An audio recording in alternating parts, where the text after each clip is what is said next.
Oh, hey, didn't see you there. So, as you may or may not know, Deltarune Chapters 3 and 4 released not too long ago, and I've already done everything. I've already beaten the game, fought the secret bosses, continued the Snowgrave route, and watched a million theory videos, so now I'm just waiting until Chapter 5 comes. When does it release again? 2026? I can't wait that long. What if I don't know, I can't just wait around and let that happen. No, what I need to do is find a way to get my Deltarune fix. Maybe I should just ask Google. Huh. Fan games. Every franchise has them, whether it's Sonic, where it's better than most of the shit Sega gives us. FNAF, where the games are made by fucking criminals. Mega Man, where they're so well made that Capcom turns them into official products. Or maybe that's just because they would rather go bankrupt than make another Mega Man. Who could say? Of course, there's Mario, where... Oh shit. There's no such thing as fan-made Mario games. The only way to experience the Mario franchise is to purchase the Nintendo Switch line of consoles. Now, if you excuse me, I will place my pre-order for 2 games that are older than me. Anyway, every franchise has fan games, except that one, and Undertale is no exception. This intro is already taking too long, so, let's just jump into it. Undertale Red is one of the first fan games, coming out just 3 months after the original game's release.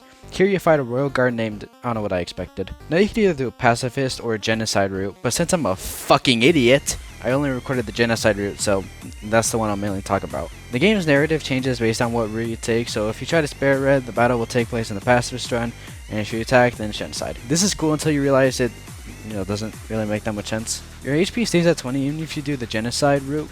Even though Red says that you've killed monsters, so if that's the case, shouldn't the love have increased? I mean, this is just a nitpick, so it really doesn't matter at all, but I just want to bring it up. The sprites for this game are really well made, and these sentry sprites look really good. Now, if you were paying attention to my gameplay, you might be saying, man, this guy fucking sucks. Well, just know that it's not my fault. The game doesn't have an option to go full screen, so, while it might look good for you, the game looks something like this on my end. The attacks are pretty cool, like the sentries I talked about, and also... Dear God, I'm getting flashbacks. If in Chapter 6 we fight Papyrus and he has an orange eye, I'm gonna be in complete disbelief. Hey, speaking of which... Papyrus is always one of the best characters in Undertale. I mean, I can play the entirety of the Genocide run without so much as blinking, but when I get to Papyrus... Anyway, in this fan game, Frisk does the Genocide run over and over because... I don't know, I guess they were bored. Sans remembers the resets, even though...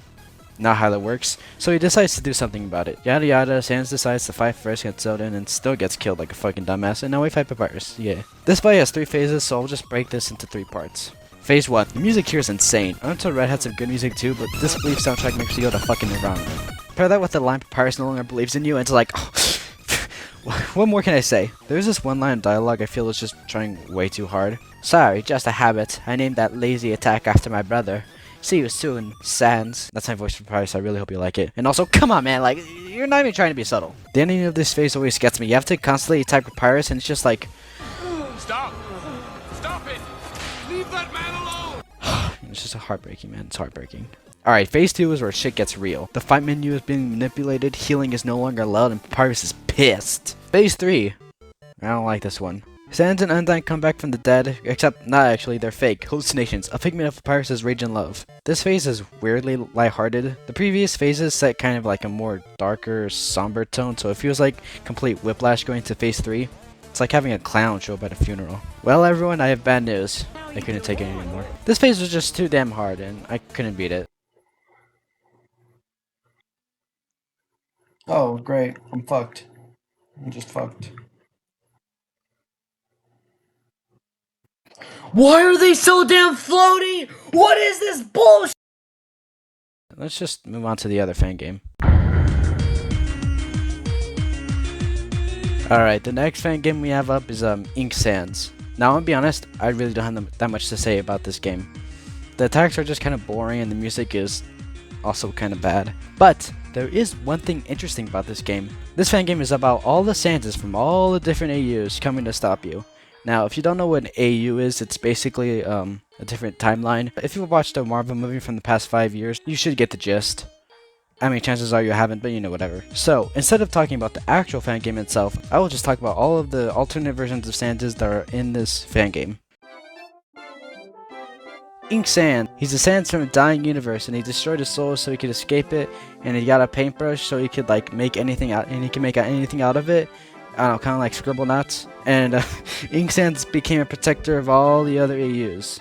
Genocide. After seeing the human kill Papyrus, he injects himself with determination, but that still doesn't help him defeat the human, and but he escapes through the save menu or something. Undertale Sans. Now this Sans comes from an AU called Undertale, where all of the nice monsters are mean and all the mean monsters are nice. So in other words, this is Sans, but edgy. Reaper Sans. He's Sans, but he's like the god of death, and he was made by Gaster. Now you might be asking, who was Gaster?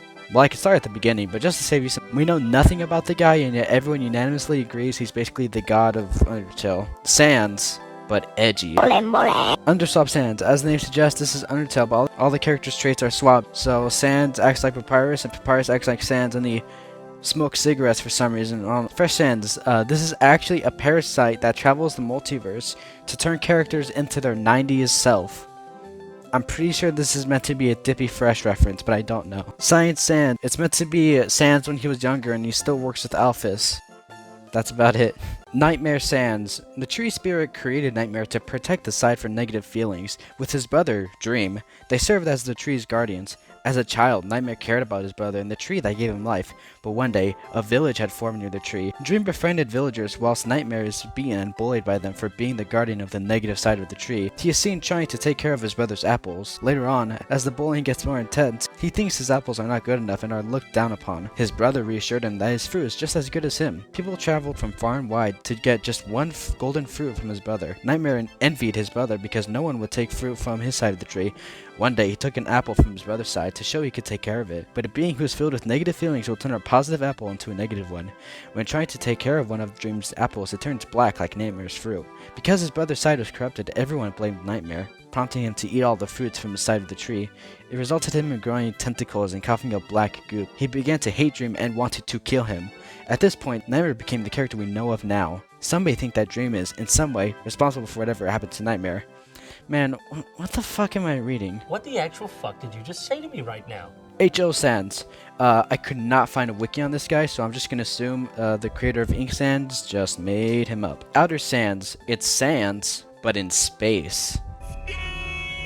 Epic Sans. His tagline in the wiki is, "Do you want to have a bruh time?" He loves to say bruh often, occasionally replacing words with it. He is generally lazy and casual, similar to classic Sans. He gave himself the title of Epic Sans just because it sounds cool. If in the right conditions, he could become a nerd comparable to that of Alphys. Epic Sans tends to be a huge flirt to anyone he finds cute. Whenever he is around his best friend Cross from X-Tale, he often engages in meme-related antics. When the situation calls, he can be serious and show uncharacteristic maturity when doing so, despite the omnipresent appearance of his favorite phrase. Epic Sans isn't the kind of person who easily forgives, especially when he's betrayed. He'll fight for his friends, even at the cost of his life if need be. And also, Epic Sans is a fusion of Sans and Gaster.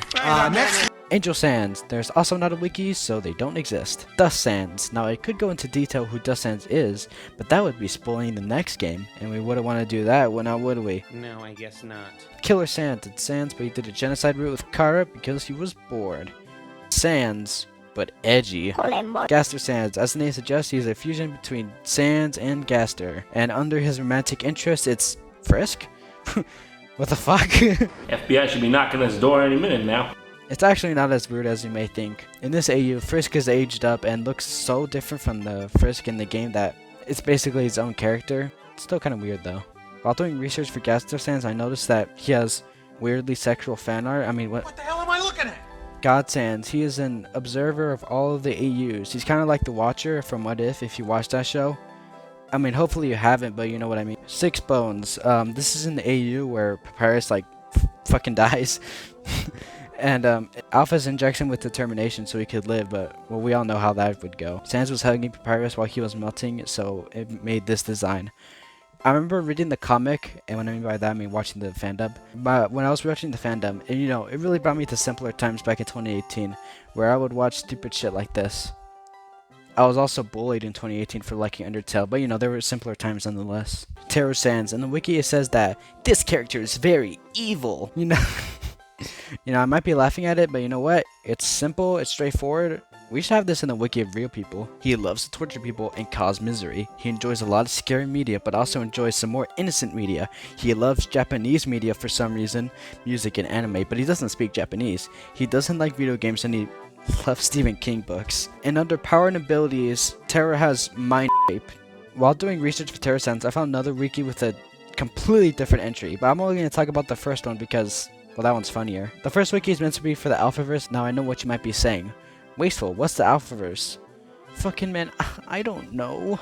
I don't know what any of this shit is and I'm fucking scared. Steam Sans, no wiki page. Sans! This is just Sans, but from Senior Pello's video, nothing much to say. Ultra Sans, this is Sans, but he absorbed the 6 human souls. Mess Sans and SP Sans, nothing much to say, they have no wiki. Only Funny Sans. Years after the monsters were freed, the player, another human, began killing the monsters on the surface. While this human was attempting to kill Skeleton, Sans, something happened. Sans was ejected from his game, or his universe. It was during this event that he transformed from Classic Sans to Only Funny Sans, and somehow gained the possession of an orange-yellow human soul. Although the human pulled resets, he/she was unable to recover Sans from the timeline. To make up for this mistake, the game system made another mistake, creating a copy of Classic Sans to fill the missing Sans' spot. This mistake self-healed over time, and the original Sans was long forgotten. Man, what the fuck am I doing with my life? I don't want to be around anymore. Now, I'm going to stop right here, for 2 reasons. One, it's getting very tedious reading out the wikis for these Sanses, and honestly, it's not being funny anymore. He did the same joke about 3 times already. I don't think it's funny anymore. Also, this is the furthest in the fight I've gotten to, and that's because this game is fucking bullshit. The physics just don't work. It just doesn't work, okay? And this really shows in Messy Sans and SP Sans, and just look with your fucking eyes, really. But that attack isn't even the worst part, because I could tank that. With enough health, I can take that attack. It's the next Sans, Only Funny Sans, where it's just unfair. He chains me, and I can't move, and I can't do anything. There's nothing I could fucking do. Fuck! And with those reasons, we're moving on to the next fan game. This game opens by saying Kara did 327 consecutive genocide routes, which is, really fucking stupid, but I'll save that for later. Somehow, Sans remembers the resets and decides to do something about it. And yes, I do mean somehow. Somehow Palpatine returned. Now, unlike the previous fan games, this actually has a map and isn't just a battle. But since I'm a fucking idiot, I forgot to record the map, so please enjoy this footage I found online as I walk you through this story. After Sans remembers our genocide, he decides to do his own genocide route and kill monsters for XP. I don't know if you're allowed to do that. Nothing really interesting happens in the ruins besides Sans tutorial, and now it's time for Snowden. Sans kills Papyrus. Very sad. It's by this point Sans' sanity breaks and he starts laughing uncontrollably. I'm the Joker, baby! Nothing really important happens from here on out, so let's skip to the battle. First of all, the battle sprite is pretty cool. Yeah, you know, it's basically just his original sprite, but hey, there's white dots on Sans' shorts to represent dust. That's cool. Alright, I'm just gonna rip the band-aid off. This fan game is kinda shit. Some of these attacks are just bullshit. I mean, take this one for example.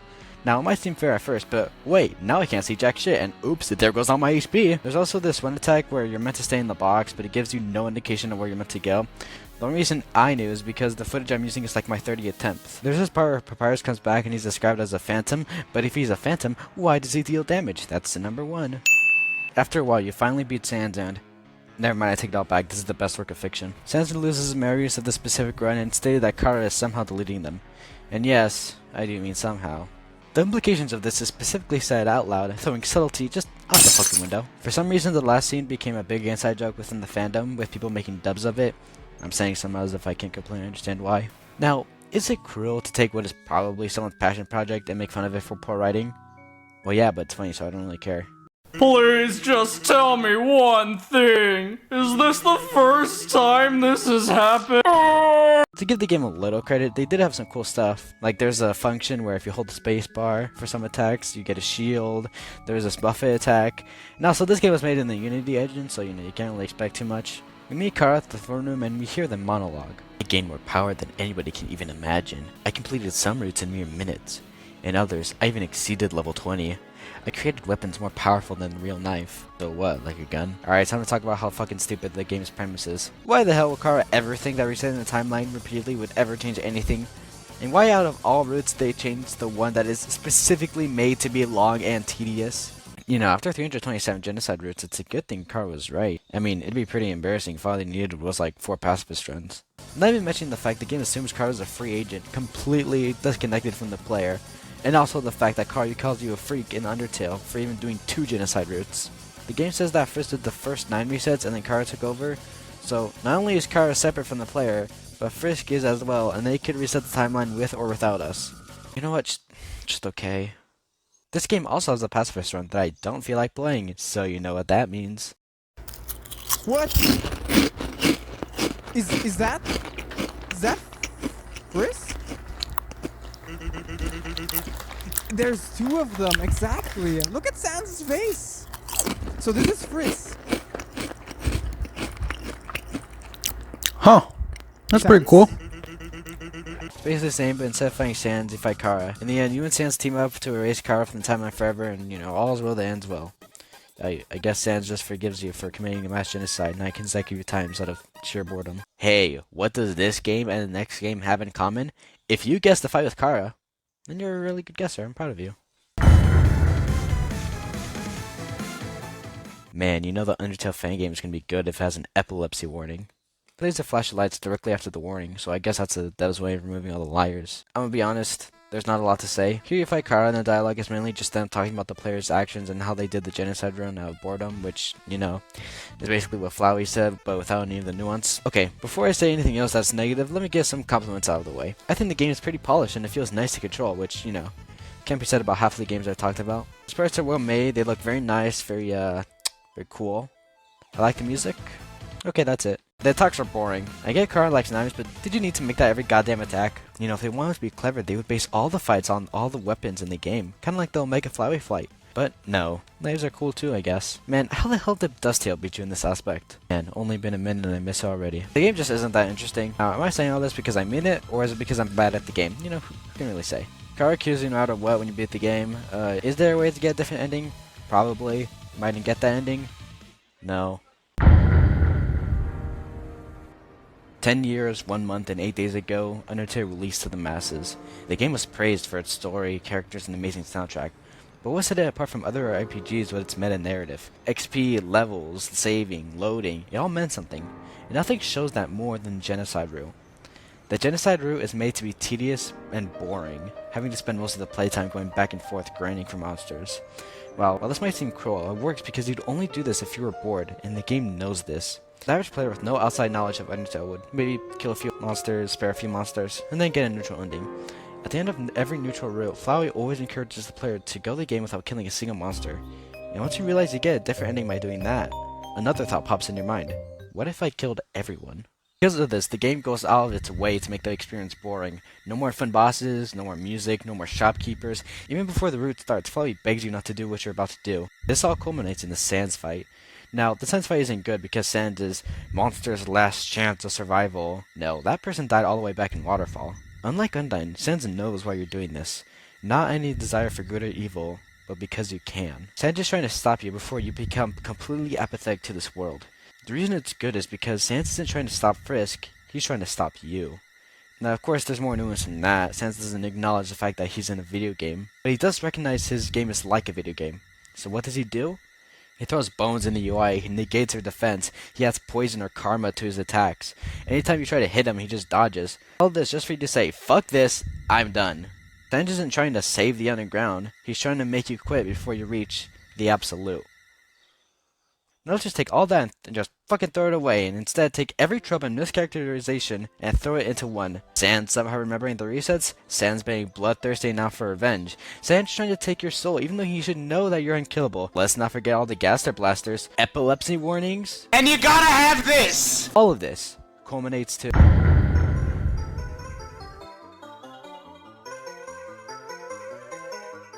I don't think this game is bad on a technical level. In fact, in terms of gameplay, this is probably the best one so far.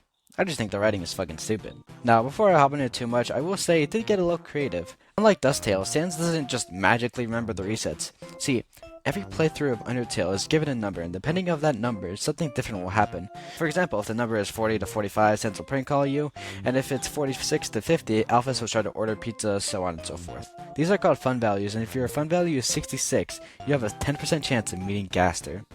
So in this game, the fun value 66 and Gaster, having seen all the Genocide runs, immediately gets the fuck out of there and decides to meet with Sans, for some reason. After having a very pleasant conversation about the fact they're in an eternal loop of death and despair, Sans promises to fight until his last breath. There's 3 separate phases, so just like Disbelief, I'll split it into 3 parts. Phase 1, this phase is pretty standard, nothing much to say. I think overall it's pretty good. The phase ends in a ring of gas blasters, very fun. Phase 2, it begins with Sans getting hit and he starts talking about how it sucks to be a monster, and at some point he says, "God, when will ever be a good ending?" Did they pray to Monster Jesus? The text box says that Sans is dead serious. Why was Sans holding back in the first phase? Did he want to get hit? This fan game has the cardinal sin of inverting the controls so they don't have to make actual good attacks. Now, No More Deals also did this, but I didn't talk about it because, well, I just forgot to. But it was annoying there too. The last attack is also a ring of gas blasters. Very fun. Phase ends with Sans asking himself, "Who am I kiting?" as he realizes there's nothing he can do to stop you. Sans is meant to be apathetic about the resets, not a little bitch about it. Phase 3 begins, and I'm not gonna lie, this is pretty cool. Sans is basically dead and Gaster is using him as a puppet. There's no more turns and the entire phase is just one long attack. The music is amazing and the visuals... Okay, well you can't win them all. Further controls are back and as per tradition, the phase ends with a ring of gas blasters. Very fun. And that's Last Breath. The developer also remade Last Breath, this time with only 2 phases. Great, means I have less shit to talk about. The remake is just better than the original in every way. First, it has full cutscenes, although the way they drew Frisk looks way more like Chris than anything, but whatever. Sans is way more in character in the first phase, with him making jokes. That being said, I think we all know what's the best version of Sans. I shot myself! Phase. 2 is awesome, with cool as hell music. Although they do have invert controls, so I do have to dock some points. And in case you're wondering, yes, both phases end in a ring of Gaster blasters. Hey everyone, I have an idea. What if we just took Last Breath and we took Dusttale and just kind of smashed them together?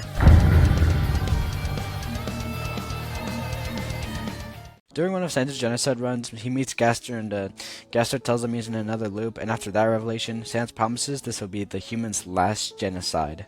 Same dealio as Disbelief and Last Breath, 3 phases, 3 parts. Phase 1, we start right off the bat with a ring of Gaster blasters. Very bold, I must admit. There's this attack that makes the bones not viewable, and the only way you can know where they are is because of sound cues. It's very cool, makes me feel like Daredevil. Phase 1 ends with another ring of Gaster blasters, you'll have to see it, and on top of that, even more Gaster blasters. At this point, it wasn't even hard, it was just fucking annoying.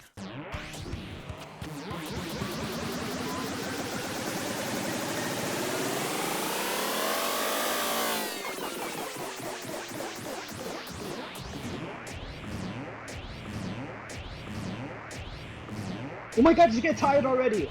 Phase 2, we hit Sans and he hits us back with, "We're just getting started." Of course. Average Undertale fan game. Sans says how he's not gonna let us win, and you know, really reminds me of another monster who said something very similar, and if anything, they should be the ones getting fan games like these. Togor. Papyrus shows up, but he doesn't really do much, and now we're at the final attack. I didn't record it, so use your imagination. Phase 3 is another long attack with no turds.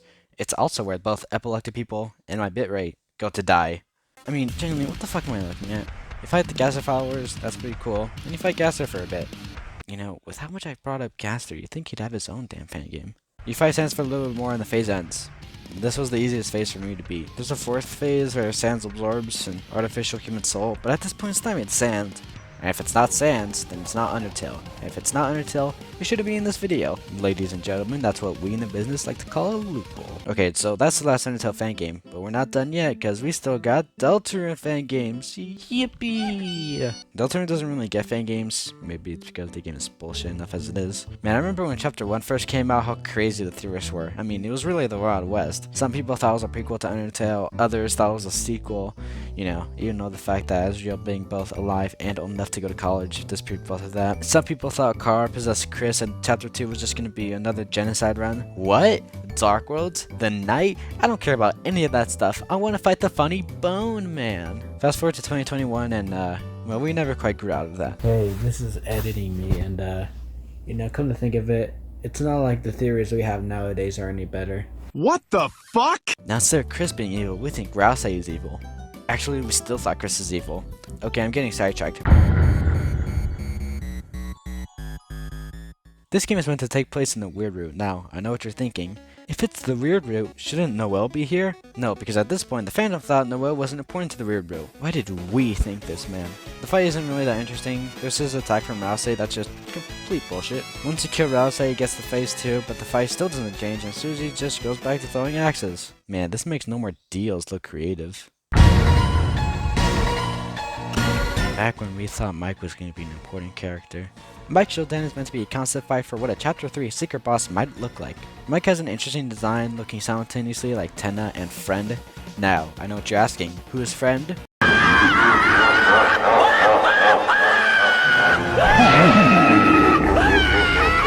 I don't know. This game is made in Scratch, which is impressive considering it plays better than some of the other games I showcased. That being said, I feel like the controls feel a bit floaty. Or maybe I just guess at the game. That's a very real possibility. There's this attack that I got stuck on, and looking back on it, I feel like a game journalist. Overall, this battle is really well made, and I don't really have that much to say. Gets a thumbs up. Hey, by the way, if you made it this far, you should really consider subscribing. Oh yeah, you should hit that subscribe button. Ooh, look at that number. That's real low, and especially that ratio, even lower. I think. I don't know. This was pre-recorded, and I didn't see the numbers beforehand, so I don't know, maybe they're high. I don't know. Well, that's really all the fan games I have to talk about, so let's rank these games. 10 is going to versus Susie and Ralsei. I only talked about this game for 20 seconds, so that should really be self-evident to the quality of this game. Number 9 is going to Ink Sands. This game is not very well made, and it doesn't really have that good writing, which is a shame, because the fact it pulls in Sands from all the other AUs is a pretty cool idea. And, I'd be lying if I said it didn't have some cool attacks. Number 8 is going to Dusttale. While I'd personally put it higher, I can't let personal bias affect my ratings. And no matter how funny it is, doesn't change the fact that it doesn't really control that well, and the story's kind of stupid. Number 7 is going to No More Deals. It plays great, the story's fine, but the attacks are just kind of boring. Number 6 is going to Mike's Big Showdown. It has cool attacks, I like Mike in this game, and it controls great. Plus, it gets bonus points for being on Scratch, which is really impressive, so yeah. Number 5 is going to Undertale Red. It's the OG, it has some cool attacks. It's earned its place here. Number 4 is going to Disbelief. I like the attacks and I like Papyrus. Although I don't really like phase 3 that much, but still. The number 3 is going to Dusttale Last Genocide. It has good sprites, really good music, although the gameplay does get kind of repetitive, but still. Number 2 is going to Last Breath. It's really well rounded, has good attacks, good music. The story well, it's actually kind of stupid, but whatever. And if you're keeping track, you should know what number 1 is. It's, of course, the Last Breath remake. Great attacks, really cool cutscenes, great music, whatever. No, that's 20 minutes I'm never going to get back. While some of these games are better than others, it's really inspiring to see what fans can make just out of love and passion for the things that they're, well, passionate about. And as for me, I guess I'm just gonna go back to waiting for Deltarune Chapter 5. Dear God, I can't keep doing this. If you have any more suggestions for Undertale fan games, please leave them in the comment section, okay? Please, I am begging you. I've been Wasteful, and I waste your time.